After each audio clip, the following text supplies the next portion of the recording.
in English. It's all good. Hi, I saw you in Circus Roncalli, blah, blah, blah. I just like it that way. Yeah.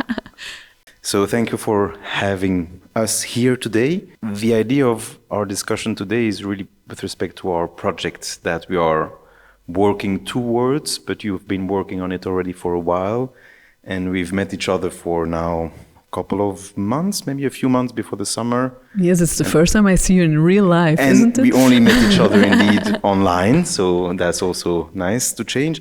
And I'd be happy to have your point of view about maybe already introduce how the project started, what things you had to think of to make it work.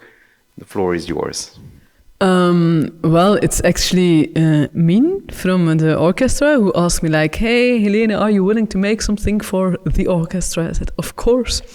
And I was actually quite free to pick a theme. And then I always, I had an idea to do something about the death for children. It sounds very, but I also have my children of my own now, and I realize that it's something very abstract and it's something very fascinating. It really talks about, for their imagination, their fantasy. And for us as grown-ups, it's something very, how you say that? Like, we don't want to talk about it. We don't want to be too much involved with these things. So when themes like that cross my path, I'm really like, okay, maybe we have to do that. And so, have you already had the chance before to work on this theme of death, or have you been part of projects around this topic? For children, no. But for adults, yes. In a way, it's always a little bit involved, I think, in projects for adults, I think, like grief, sadness, I don't know, missing people. If you look like big opera pieces, it's always very dramatic, and for children you try to avoid it. But I remember a friend mentioning when I first studied the Mozart's Requiem a few years ago, when I first performed it with a choir and an orchestra and soloist, I really studied everything very thoroughly around the Mass, about the history. I even went to talk with people from the church about how their viewpoints is about that. Yeah, beautiful music. Yes, and I remember that this friend of mine mentioned that somehow musicians already prepare for death because they study things like requiems. Yeah, I can imagine actually. And that's also one of the ideas behind it, we prepare children on like everything except for the death, I think. And it's a part of life, and we're definitely sure that one day we'll have to deal with it. So this is what unites us all, of course. Yeah. And so Min of the National Orchestra contacted you, asked you to do, and you had carte blanche regarding... I think so. Yes, okay. I took a carte blanche. Okay. And how did it then came to already the name that you added? How is I didn't have a name yet. Okay. I just said like I have a dream. I really want to create something about death and grief for children. But I also already told them like, don't understand me wrong. I really want to make a fun project. I just want to create something beautiful, something touching, something where death is involved with it. So I don't want to make it very dark. That's definitely not the main business. So it's not really linked to this Halloween parties that we see currently at the end of October? No, not at all. And so if you wanted to make it fun and for kids, how did you start to write the script? How did you start to imagine? Maybe do you start visually or with a story or with music? How did it come? Well, I think a lot of music is already connected to the theme. A lot of classical music. That's also something that like a lot of people, when someone dies, they go back to classical music, and that's something interesting, I think. And I also thought like I can't write it myself. I really wanted to have the voice from the children in it. So I started to interview kids. I started with my kid. I started with friends of my kid, my little niece. And that was so very interesting. Just like I didn't put any opinion on them. I just asked them questions. Like we are doing right now, actually. Yeah, like, okay. yeah. So no script. You wanted to talk about. Well, and in the beginning, I didn't have any script. No, I just asked them like, "What do you think? What is death? What is being death? When do you know when someone is dead?" Just very practical questions. And already at that time, did you think of recording their voices? Or was this part still not organized? Yeah. Well, in the very beginning, it was not organized. I just wanted to like put their voice in my writing. But then what the children said, it was so touching and so beautiful. Also, when we say that, it's not so cute, and it's not as honest as hearing a child speak. So then we started to record the interviews. I also had contact with the VZ2 Missing You. It's an organization who focuses on children and young adults who've lost someone. How did you meet them, or have you already done projects together? Or no, it's actually also through my sister. Really? Yeah. The sister of this place? Yeah, of this Ghent. place. Okay. Yeah, she has a very good friend who works for the organization. Okay. So she said like, that's a nice idea. I just talked. When I start a project, I actually just start talking with people. That's how I work. And I start spreading ideas. It's not that I keep things for myself, not at all. I just spread the word, and then you hear the most wonderful ideas of other people too, like, you should contact them, or you should contact her, and then you just start creating with everyone, and that's very fascinating. You contacted that organization? Yeah. And they're also based in Ghent or around? They're based in Flanders. In General Flanders organization, okay. Yeah, I also tried to contact actually the French Espace de Papillon. With the Flemish organization, we had a very nice contact. So the first time that I spoke to them, I just went for a walk with a friend of my sister. Lovely, okay. And I talked about my ideas and was like, what I really didn't want to be was like an infiltrant. How you say that? Like, infiltrator in English, yeah. Yeah. I really, I was a bit afraid of being that, or like I don't want to commercialize someone's sadness. That's like that's really not the thing. I really just want to normalize sadness. And I think if you accept sadness, and that's for everyone, that's for children, that's for adults, if you accept it, then you can be very happy. In some kind of way, yes. Yeah, indeed. I think if you just like, It reminds me of this series I'm currently looking. It has nothing to do with music. It's called Shogun. It's based in Japan. Yeah. And it's about samurais. Okay. And because like the actors are Japanese, but there is this idea about people come, people go. You can only control what you do today, but you can't control when you finish, when you die. Yeah. And this idea of sadness and happiness really comes back. Maybe if you haven't seen that series, have a look. Maybe it might be even interesting. So I had a talk first with a friend of my sister. Then she invited me actually to one of the talks. Like they talk with they make some artwork with the children. They just do a little activity with the kids, and then they invited me to be part of it. And it was very touching, but very nice also. It's not that those kids are tormented, they're also just kids. If I talk about it to people, sometimes they're like, oh my God. It's like, yeah, it's very sad. I mean, they're missing their dads or their mother or sister so yes, it's sad, but they're children. They're so honest also. Yeah. They don't have any they don't fill in the social expectations of people, That's why I love to make things for children too. Okay. I think it's the most honest audience you can imagine.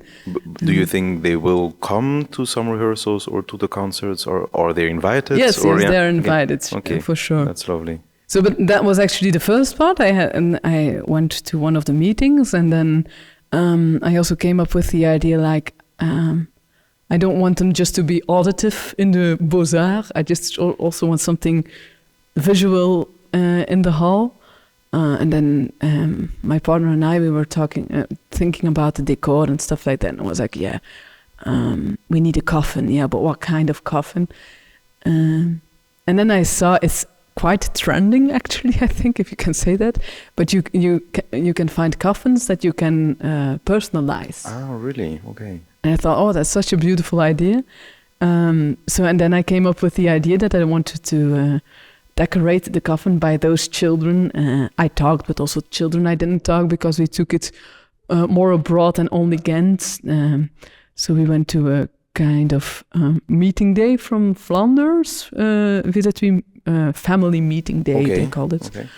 And there I have met children from whole Flanders. Yeah. Yes. To personalize. Yeah, and I also did again little talks to them, things we can use during the... And are these children also whose voices are recorded? Some of them, okay. Yeah, some of them. So how did you find them, when you finally decided to record the voices and to really make that part of the show? How did you find the kids? How did it go with their parents maybe, or caregivers to accept their voices to be heard? Yeah, through the organization for the children who are in grief. Okay. But it's not like it's a project for children who are in grief. It's also just a project for children. Of course. Yeah. So I also interview children who are just not in grief. Okay. Yeah. General kids. I don't know how to say how to call them. So I went to some schools. And then, I just wrote a note to the director, and we had an agreement, like, okay, you can record our kids. That's lovely, okay. Yeah. Because indeed, I heard on this Dropbox that you guys shared, I listened to the voices, and it is actually very deep to hear. It's very personal, sometimes even more than, or in a different way than just having an image. Like only hearing the voices, but without seeing the kids, is very deep. Actually, very intimate somehow when they talk. And I can only imagine in the show with the music in the right atmosphere will, I think, be a very touching moment. Yeah, to listen to that.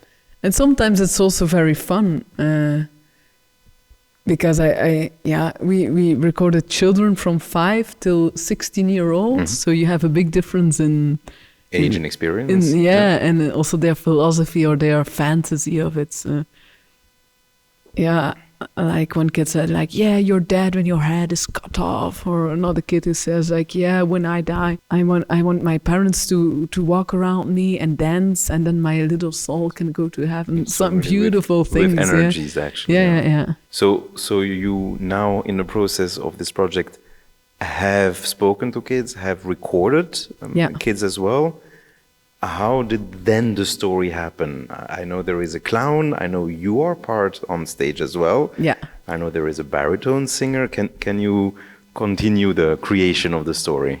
Yeah, sure. So I talked to the kids, and I also read a lot about children and their psychology. Okay, So next to the kids, we hear the audio recordings. I also created a story based on the children who spoke to me.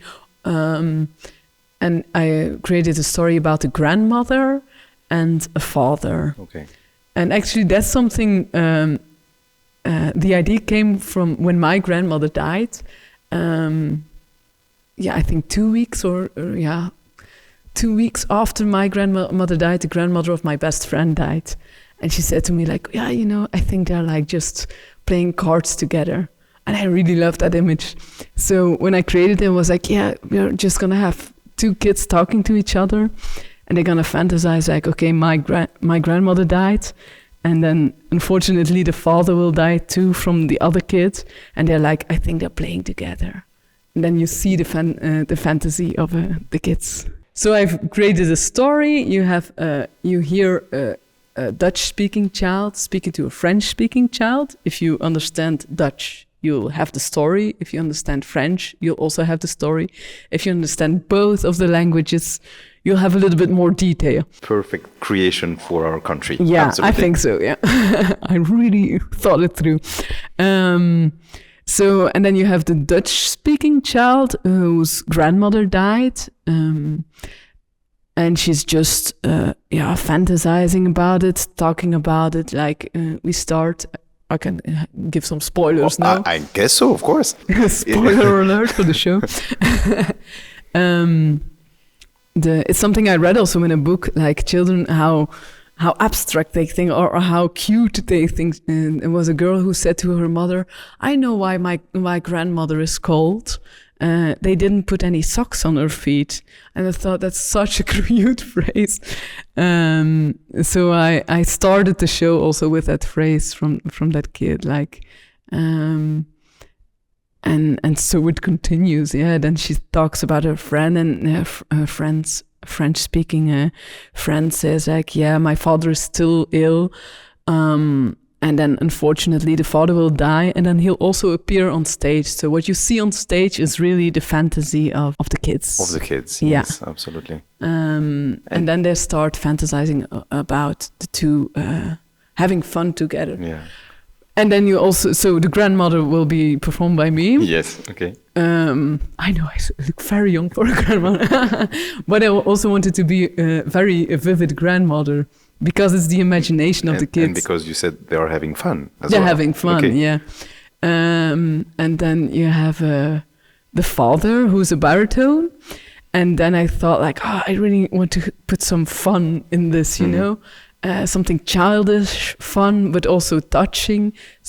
And then I came up with the idea about a clown. And it's because I was on tour on Hamburg with another children's opera I've made. And we went to the circus. So Circus Roncalli was over there. And during, between the circus acts, you have like this entr'acte clown. Yeah, okay, yeah. And it was so funny. I thought, my God, this is so good. This is so touching, so funny. And I thought like, yeah, maybe a clown, you know, like the entr'acte clown in Circus Roncalli. Because also a clown, if you look at Commedia dell'arte, it's someone who puts a mask on to cover his own feelings, but also he really wants to make other people happy. And also, like, for me, the clown has a function of an angel, like the in-between. He's like the connection between the children and then the deceived ones. Deceived, yeah.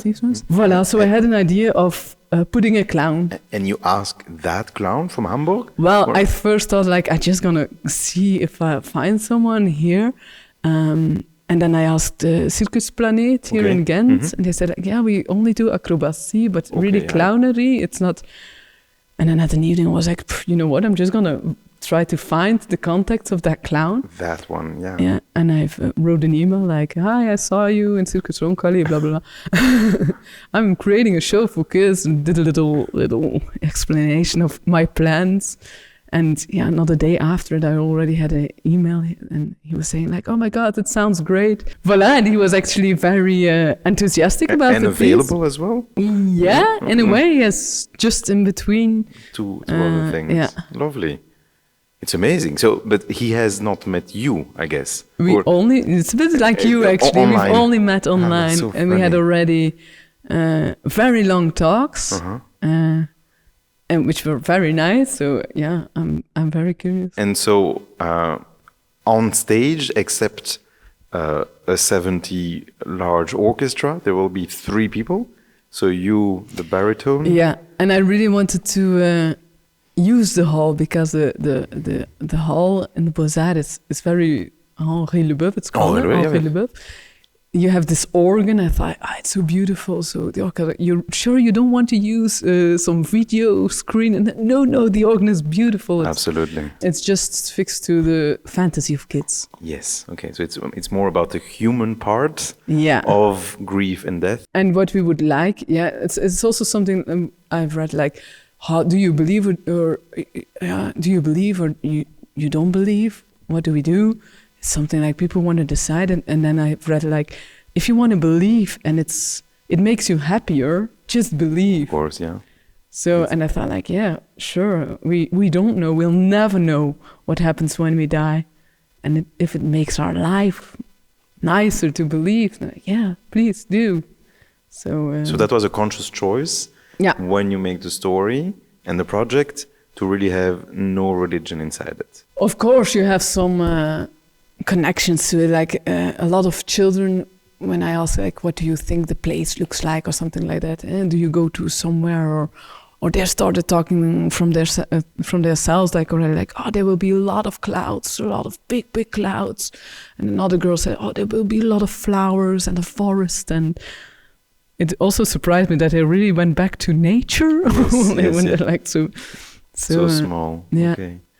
So I thought, like, okay, this Henri Leboeuf-zaal is very beautiful. The organ is beautiful. We just keep it like that, and then we put some clouds, and we will put flowers and grass. So we'll go back to nature. Also, because when you die, you go, but not necessarily anymore. But it's also an image we have that we go in under the ground.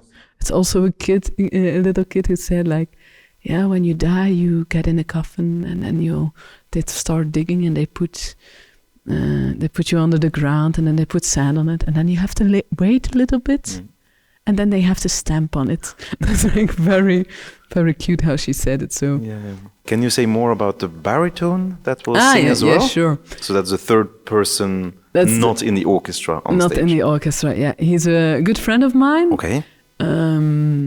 And we always said, like, we have to do something together again. We did an opera also for young people, young adults, for the Flemish Opera years ago. And he's very, very tall, and I'm not very big. So I thought, like, that's actually a fun image also, like having a very tall father and a little grandmother and then a clown in between.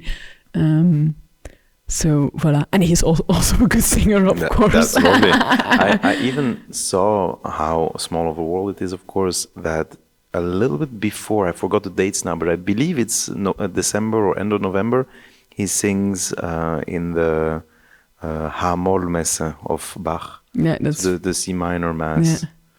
Yeah, the B minor Mass in English. Yeah, okay, that's lovely. I've never heard him sing directly, but of course in Belgium I knew his name, that's for sure. Yeah. But I'm very much looking forward to meet him.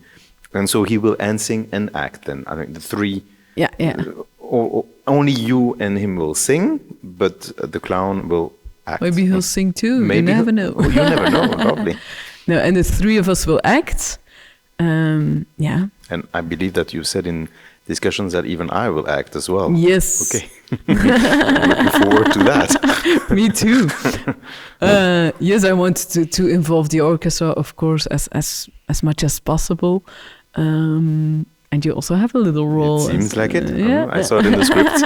That's lovely. Okay. So if we continue now to the music itself, like there is a whole list. There is Purcell.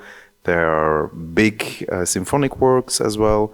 There are a few arrangements that you also asked to make. Do you want to tell about how did you find those pieces? What they mean to you? Yeah, it's always difficult to say, like, how do you start? I just start in a way, looking, listening. I also ask a lot to people. Like I said before, when I start a project, I start talking. So because I love discovering things, and I think if you just talk to people, you discover twice as fast. Absolutely. So I ask people, like, okay, do you know a nice piece? It's and of course there's a lot of beautiful music, and then you have it's for children, and I know that children can cope with a lot, because the last thing I've made for children is also with music from Shostakovich, and it doesn't have to be easy music, but of course they have a kind of focus length. So if you take a piece from 20 minutes orchestral music, the focus will go down. So that's something I was aware of when I searched for music. And what I also really like, and I think that's with my Spotify playlist, it goes from Baroque, even older than Baroque, till what happens now. So, and for me, I love music when it's good, when it touches you, and yeah, I just like it that way. And so the arrangements are also made by a friend of yours? It's actually a friend of mine. Okay. Yeah, I know him. He's if I would see him more, he would be a friend. I'm sure. But it's Benjamin Lieke, who Yes, will absolutely. take care of the arrangements. So yes, it's music from Purcell, but I also had some Brel in it, Yes, Jacques absolutely. Brel, Le Moribond. Yeah, We also have some Bobby McFerrin. absolutely. I'm looking forward to see. To hear. Yeah, that was not prepared. It was after an interview with a kid. I asked the question, "What would you like that your beloved ones would do if you die?" Which is actually, when I thought about this question, I was like, "Oh, can I ask that to little children? Like, they don't have to die yet, but what if?" And it can happen. So I think it's, in a way, it's also a beautiful question. And I had the most beautiful answers on it. And one kid said, like, yeah, I don't want my family to be sad too long. Of course, they can be sad. But then I really want them to play, you know, that song, Don't Worry, Be Happy.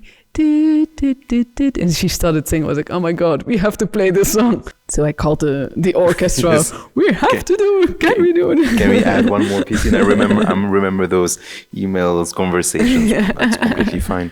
I'm looking forward to it. Okay, lovely. So has someone asked you the question that you asked that child? No. You're going to ask me? Yes. Would you feel comfortable? Yeah, sure. So how did you formulate the question to the children? What would you want your beloved ones to do when you die? Yeah. I think a bit the same as most of the children said, like, be happy for what I've done. I hope that they know, well, I'm sure they know that I love them. I say it quite often. Of course. Yeah, that they know that I love them, and that I hope, I don't want to die yet. That's maybe also a reason why I make it. I really love life. But if I die, that they are just go on with their lives. I'm sure that some people will feel very sad, but just to know that life continues and be good for my kids and spread the love. That's very fair. That's very nice. Yeah. What would you want? That's a very good question. It really depends, I would say, on what area. So if it is on a personal area, I do have a cat. So I would really love that someone takes care of the cat and loves it as much as I do. That's one thing. And takes care of it, and voila. If you want, I can take care of it. It's fine. One worry away. One more, yeah. On a professional level, it really depends. I've been next to all the conducting freelance that I've been doing for the past few years. I've also created an orchestra myself. Yeah. And I would actually like if that project could continue further without me necessarily. Because I know it's a lot of work to manage, to create, etc. But there is also a lot of demand from the side of the musicians to connect, to reconnect, to meet. Those are the cornerstones I really want to add in, at least there. So that would be on a professional level something I'd like to advance. And next to that is like, life is big. So if you just remember some things, it's fine. I do remember this sentence, I forgot who said it, but like, you die twice, right? You first die when your heart stops, and then you die when you're not remembered. But the last person who remembers you, their heart stops. So anyhow, like, it will take a while for every one of us to die the second time, right? It's a fair question. It's interesting. I had prepared another question, but it's maybe more on another scheme, less maybe spiritual or emotional, but more on a, I would dare to say, managerial perspective. big project. I suppose you have prepared it for a while now. When was this first discussion when you were asked to prepare something? A bit more than a year ago, I think. A bit more, okay. So I guess in your life, it's been part of your life for... Yeah, definitely. And for me, the most stressful part is just getting an idea. But I have the impression that you have tons of ideas. Yeah, at the end. But still, for me, that's quite stressful. Like how, because you can have an idea like, okay, I'll create something for children and it will be about death, but then how will you fill in every part of it, you know? But that was not your question. What was the your question was... I'm very bad at answering questions, I realize. After this 1 year or more than 1 year of preparing this, when we'll be there right before Christmas and we'll do the concerts, what will it mean for you that it's a success? Well, when I didn't mention that yet, but I will mention it now. While I was recording the children and the talks with all the kids, I realized, I don't want this only to be for the children who are privileged to come to the Beaux-Arts. So I had the idea to make a podcast out of it. You can already start with this audio. With this Hello or podcast. Parts, of course. Yes. Most welcome. So, okay, bon. Voilà, we can use it, definitely. So we asked for subsidies for that part of the project, and we've got them. Lovely. So we have much more information talks, how you say that, getuigenissen. Then we will use, because we are of course limited on time, so we will make a podcast out of it for children. That's something I really like to, and for children from the age of 5.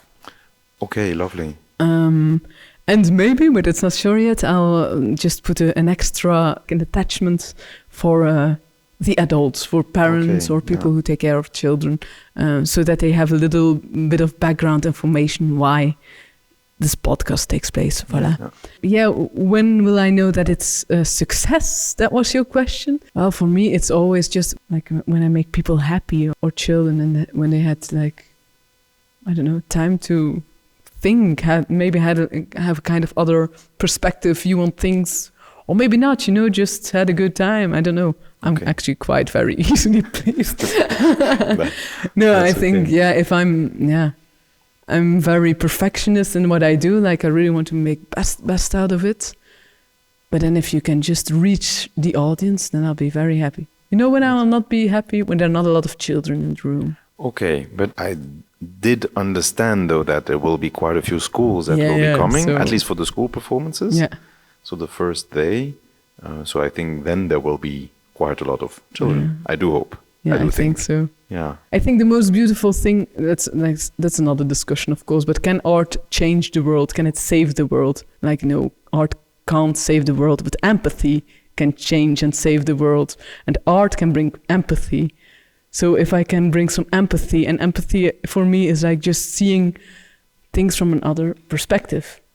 So if I can reach this with children, my mission is, then I'll be successful. Happy. Yeah. You mentioned this side project or second project, which is a podcast. Yeah. When would that start? Where can people listen to that, find that? That's a very good question. Well, now our hands are really full with the concert part. We already, like, when we listen every interview through, we already like noting it down, like, okay, this is nice that we can use. But we will actually create it during Easter holiday. So after Easter, I think it's April. So 2025. Yeah. Okay, in a few months from now. Yeah. Okay. We just need some time to. We can't do everything together. Do you want to add something more in this discussion with respect to the project or with your hopes? What I really hope with this project is that we all.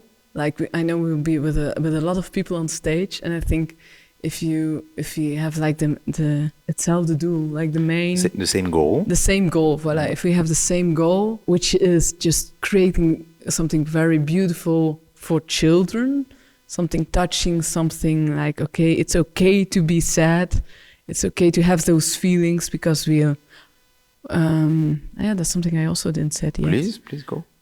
What I did with the story is like I really go through the emotions where you go through when you are in grief. Yes. So, for instance, sometimes you really can just be furious because you miss someone. You can be very sad. You can be you just can't understand it. Maybe just can't accept it.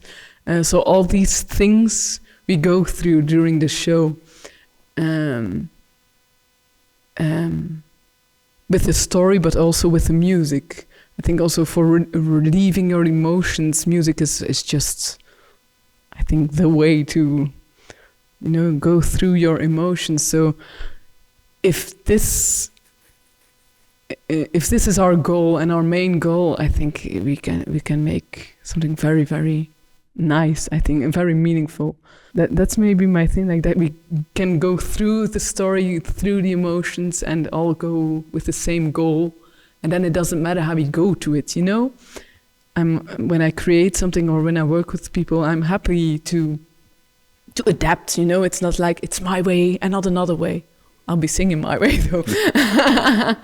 But you know what I mean? Absolutely. Like, I know there are a lot of ways to reach a goal, and if we just can all together and we find a way that we can... It feels like you want to bring out the creativity of every person involved. Yeah. And to make that space. Yeah.